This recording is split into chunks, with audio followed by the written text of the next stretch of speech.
सर्व मंगल मांगल्ये शिवे सर्वार्थ साधिके शरणे त्र्यंबके गौरी नारायणी नमोस्तुते।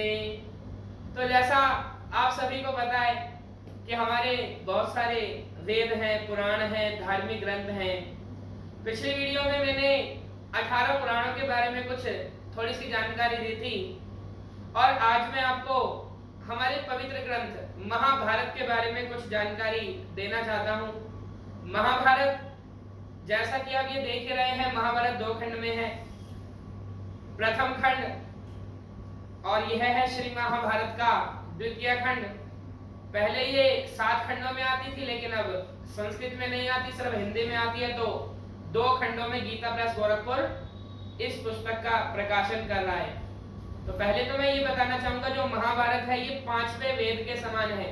हमारे 4 वेद हैं, ऋग्वेद, यजुर्वेद, सामवेद, अथर्ववेद, और उसकी भी मैं वीडियो बहुत जल्दी बनाने वाला हूँ। और उससे पहले मैं आपको जो 5वां वेद है, वेद व्यास जी ने जिसके लिए कहा है कि पंचम वेद, तो महाभारत है। और उस महाभारत के बारे में कुछ बातें मैं आपको बताना चाहता हूँ। जैसे सबसे पहली बात तो यह है कि लोगों ने बहुत वहम फैला रखा है कि महाभारत घर में नहीं रखनी चाहिए, घर में नहीं पढ़नी चाहिए। तो इसके लिए मैं सीधी सी आपको एक बात बताना चाहता हूँ कि जितनी महाभारत की पुस्तकें नहीं छपी हैं, उससे ज्यादा तो हमारे भारत में कोर्ट केसेस चल रहे हैं। 5 करोड़ के लगभग केस चल रहे हैं और 5 करोड़ किताबें महाभारत की नहीं छपी। तो इस बात का तो खंडन इसी बात से हो जाता है कि महाभारत तो हमें कोर्ट कचहरी के चक्रों से बचाने वाली है, व्यर्थ के विवादों में फंसने से बचाने वाली है। और इसमें ऐसा ज्ञान है जो कहीं और उपलब्ध नहीं है। कहने का मतलब ये है कि सारे संसार में जो कुछ है वो सब कुछ महाभारत में, और जो महाभारत में नहीं है ना, वो संसार में कहीं भी नहीं है। तो मैं आपको 1-2 बातें महाभारत के बारे में बताना चाहता हूँ, जरूर बताना कैसी लगी। ये हमारे महाभारत का प्रथम खंड है। गीता प्रेस गोरखपुर की पुस्तकों के प्रति मेरा भाव अधिक रहता है, तो उन्हीं पुस्तकों को मैं लेकर अपने साथ आता हूँ। महाभारत प्रथम खंड के अंदर कुछ पर्व हैं। इन पर्वों के बारे में हमें जानना चाहिए। प्रथम खंड के अंदर आदि पर्व, सभा पर्व, वन पर्व, विराट पर्व, उद्योग पर्व, भीष्म पर्व, द्रोण पर्व, ये सभी पर्व इसमें है। तो इनमें इनसे संबंधित जानकारियां दी गई हैं और अथाह ज्ञान का सागर ये महाभारत है।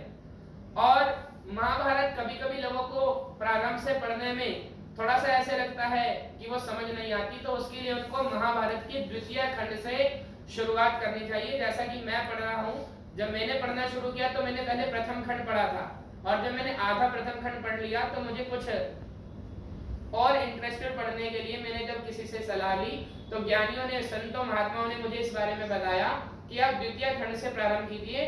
और द्वितीय खंड का भी शांति पर्व, क्योंकि सारा संसार सुख, शांति, प्रेम और आनंद के लिए प्रयास कर रहा है, तो इसलिए मैंने द्वितीय खंड से महाभारत को पुनः पढ़ना प्रारंभ किया। और इस समय मैं शांति पर्व पढ़ रहा हूँ। और महाभारत के द्वितीय खंड में जो जो पर्व हैं, मैं उनके बारे में आपको बताना चाहता हूँ। कर्ण पर्व, शल्य पर्व, सौप्तिक पर्व, स्त्री पर्व, शांति पर्व, अनुशासन पर्व, आश्वमेधिक पर्व, आश्रम वासिक पर्व, मौसल पर्व, महाप्रस्थानिक पर्व तथा स्वर्गारोहण पर्व। तो मैं तो सिर्फ इतना कहना चाहूंगा कि जो लोग इस वृहत साहित्य को पढ़ना चाहते हैं और पढ़ने के लिए कभी कभी उनका फ्लो नहीं बन पाता पढ़ने के लिए, तो मैं तो यही कहना चाहूंगा कि जो सबसे छोटे छोटे पर्व हैं महाभारत के, जो कुछ ही पेजों के हैं, तो उनसे पढ़ना प्रारंभ करें। किंतु एक पर्व एक बार में पढ़े, ये नहीं कि कहीं से भी शुरू कर दी, कहीं से भी खत्म कर दी। तो मैंने पहले इसके छोटे छोटे पर्व पढ़े, जैसे स्वर्गारोहण पर्व, महाप्रास्थानिक पर्व, आश्रम वासिक पर्व, मौसल पर्व, और इस समय मैं शांति पर्व पढ़ रहा हूँ, जिसमें पितामह भीष्म द्वारा युधिष्ठिर को ज्ञान की बातें बताई गई हैं। तो आप इस वीडियो को सभी को शेयर करें, सभी को बताएं। महाभारत सभी को जरूर पढ़ना चाहिए। और अगर कोई ऐसा कहता है कि महाभारत नहीं पढ़ना चाहिए, तो वह बिल्कुल इसी प्रकार है कि वह आपको हमेशा बुद्धू बनाए रखना चाहता है। क्योंकि अगर आप नहीं पढ़ोगे तो आप कभी प्रश्न नहीं कर पाओगे, आप नहीं पढ़ोगे तो अपने धर्म के प्रति कभी भी जान नहीं पाओगे।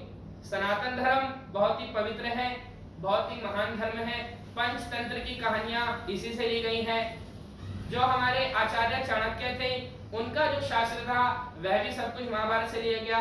तो महाभारत इतना पवित्र ग्रंथ है, इसको श्री गणपति भगवान ने लिखा है। ये बात हमें ध्यान रखनी चाहिए कि जिन गणेश जी की हम पूजा कर रहे हैं, क्या वो कोई ऐसी बात लिखेंगे, क्या वो ऐसी बात कहेंगे जिससे घर कलेश बढ़े? उन्होंने तो कलेशों को दूर करने के लिए, सुख शांति प्रेम और आनंद को बढ़ाने के लिए इस ग्रंथ को लिखा।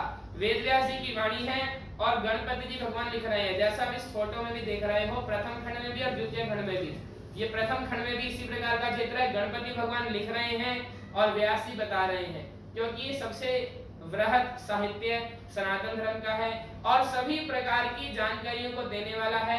अर्थशास्त्र की, समाज शास्त्र की, राजनीति की, इन सभी की जानकारियां महाभारत में है। मेरा यह मानना है कि अगर कोई महाभारत को पढ़ लेता है तो उसका ज्ञान थोड़ा ही नहीं अपितु इतना अधिक बढ़ जाता है कि वह विश्व सम्राट भी बन सकता है। तो मेरी यही प्रार्थना है कि आप इस वीडियो को देख लिया है तो आप उन्हें भी दिखाएं जो महाभारत के प्रति व्यर्थ की बातें करते हैं, व्यर्थ की उल्टी सीधी बातें समाज में फैलाते हैं, क्योंकि हमारा समाज तो भोला भाला है, लोगों की सुनी सुनाई बातों पर भरोसा कर लेता है।